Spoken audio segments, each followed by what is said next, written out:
Many thanks for clicking on to attheraces.com and taking time to have a look forward to the 2013 Cheltenham Festival. We're now looking at one of the feature races on day 3, the Ladbrokes World Hurdle. Unfortunately, no big bucks has won the race for the last 4 years, but that blows the scene wide open. And to have a look at some of the key contenders, we're joined once again by Mick Fitzgerald, the winner of 14 races at the Cheltenham Festival, Mick, including this one. Yeah, lucky enough to win it on a horse called Bacchanal, and broke Irish hearts because the great limestone lad was supposed to be the good thing that was going to raise the roof. Unfortunately, I dampened that squid. Well, we can hear boos echoing all around the country on the back of those memories. Let's have a look at the best prices for this year's renewal. Oscar Whiskey at 4-1. Rev de Savola, of course, these two clashed last time out. He's at 5-1. Monksland at 6-1. Quevega, likely to go for the mare's race, but in the betting at 12-1 alongside Peddler's Cross. Solwich at 12-1. Bog Warrior at 14. Get Me Out of Here at 16.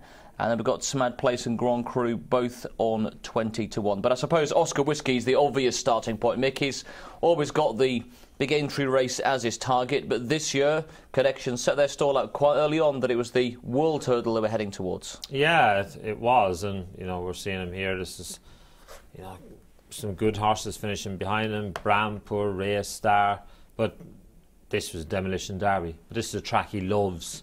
He loves Ascot.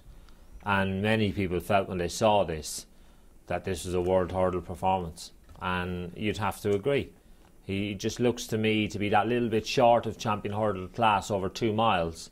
With no big bucks in here, this horse, he was rated only £7 inferior, I think, to big bucks. This looks to be the right contest for this horse to be in.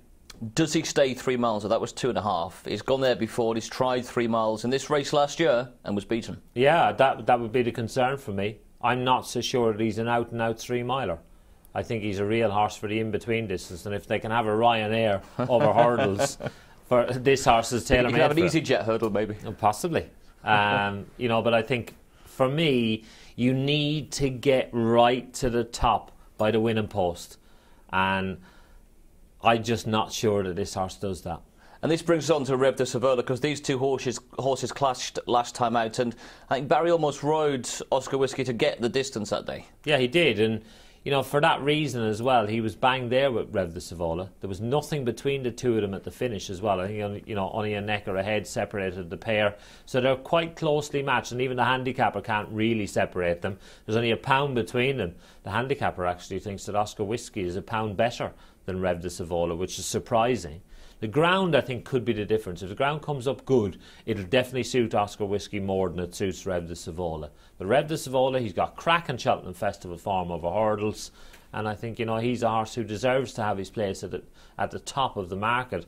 The interesting ones for me are further down. If you look at the likes of Smad Place, is an interesting horse for me. He's trading down around 20-1. This horse actually finished in front of Oscar Whiskey last year in the World Hurdle, not beaten a million miles by big bucks either, and I think at 20-1 he could be attractive, but I think the ground has to be decent for him to be a player, and I think that will alter a lot of people's thinking, seeing what a better forecast brings for the Cheltenham Festival. Because if we get good ground, we're watching Smad Place getting trounced here by Rev de Savola. And this was desperate ground, wasn't it? This is desperate ground, really testing. Trusting Times, ours who loves soft ground. We can see him in the red and black there finishing behind. But Smad Place is toiling in the wake of Rev de Savola.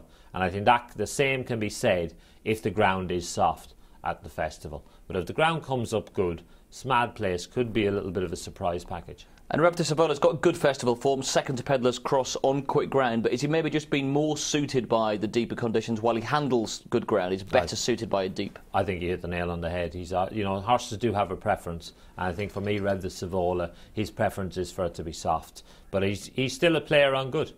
And I guess he sort of fits the big bucks mould as well. A chaser who's been switched back to hurdles and come good again. Well, we saw him there absolutely trouncing some good opposition at Ascot. He seemed to revel back over the smaller obstacles. And that's the thing. If you get a horse who's not really taking the fences, suddenly they think, oh, this is quite nice, just jumping these small things. Well, let's have a look at some of the Irish form as well. There's a very unexposed horse in the field, trained by Noel Meade.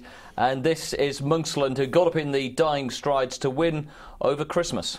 Yeah, it's a very good performance. He shows his ability to stay the trip well here, because Well, you wouldn't give him much chance here as they turn in, but he got a gap and then able to exploit that. He's finished with real good effect.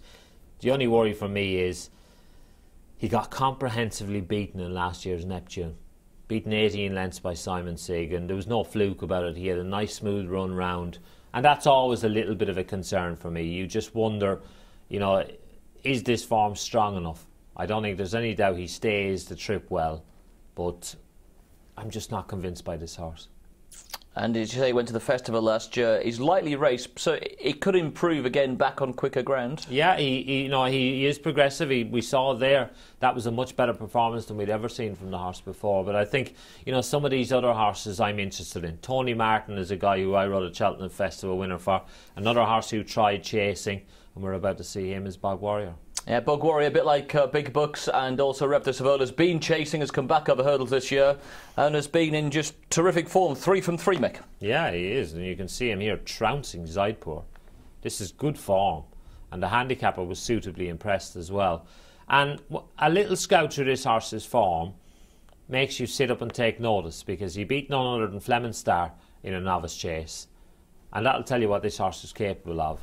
And I think it was a very shrewd move. And I actually saw Tony Martin when this horse had got beaten earlier on in the year. And he said, don't worry. He said, I've left plenty to work on with this fella. He said, this is one of the best he's ever had. And, that's a rich compliment coming from somebody like him, because he's had some nice horses through his hands. And there's no better man to get one ready for the big day than Harvey. And he beats Zaidpur on that occasion, which would give him a similar chance to Monksland on collateral. Yeah, it does. I think it's 6 lengths, 4 lengths, and it all bounces around together. But I think Bog Warrior's a player. And in terms of ground for him, would we need to see it very deep? I think deepish? It'll be interesting to see if they'd take a chance on him. I don't think you'd see him running at the festival if the ground was good. I think if you saw soft in the ground, this fella, they might be tempted to take a chance. And we've touched on horses who have done well at the festival. One horse who's won a Neptune, who's been second at a champion hurdlist, Peddler's Cross. Another one who's been chasing, that didn't work out. So it seems to be a familiar theme with this race. Horses have been chasing and come back over hurdles. He won at Musselburgh last time. Many people said not very impressive, but he went there. He's got his job done. And Donald McCain, again, a bit like Sinners and Ashes, maintains that the fire still burns bright. Yeah, and Jason Maguire as well, who rode him on that occasion. Donald McCain is a realist. That's why he's such a successful trainer. He doesn't expose his horses to hard races if it's not necessary.